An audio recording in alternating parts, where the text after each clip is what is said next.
ওষুধ তো নাই আর যার একটা আছে একটা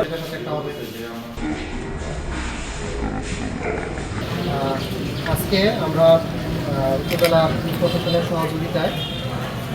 অবৈধ এবং ভুয়া ডাক্তারের বিরুদ্ধে আমরা একটা মোবাইল কোর্ট পরিচালনা করি, যার পরিপ্রেক্ষিতে মাহমুদনগর ডায়াগনস্টিক সেন্টার এখানে আমরা একজন ভুয়া ডাক্তারের বিরুদ্ধে আমাদের কাছে অভিযোগ ছিল মোহাম্মদ আব্দুল ভাই। উনি দীর্ঘদিন যাবৎ রোগীদের সাথে প্রতারণামূলক চিকিৎসা করছিলেন, আলট্রাসাউন্ড রিপোর্ট প্রদান করছিলেন এবং তার ল্যাবটাও হচ্ছে রেজিস্ট্রেশন মোবাইল করা নেই। তারই পরিপ্রেক্ষিতে আমরা আজকে মোবাইল কোর্টে আমাদের সাথে উপস্থিত আছেন নাগরপুর উপজেলার প্রশাসন থেকে সহকারী কমিশনার জনাব ভূমিক, আমার উপজেলা স্বাস্থ্য কমপ্লেক্সের আবাসিক মেডিকেল অফিসার ডাক্তার রাজুল ইসলাম মিলিন এবং পুলিশ প্রশাসন সহ অন্যান্য কর্মকর্তাবৃন্দ। আমরা মোবাইল কোর্টে তার বিরুদ্ধে আনিত অভিযোগগুলো প্রমাণিত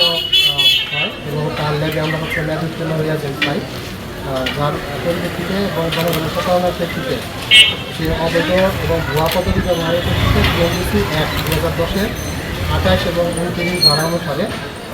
তাকে 1 লক্ষ টাকা জরিমানা দেওয়া হয়েছে।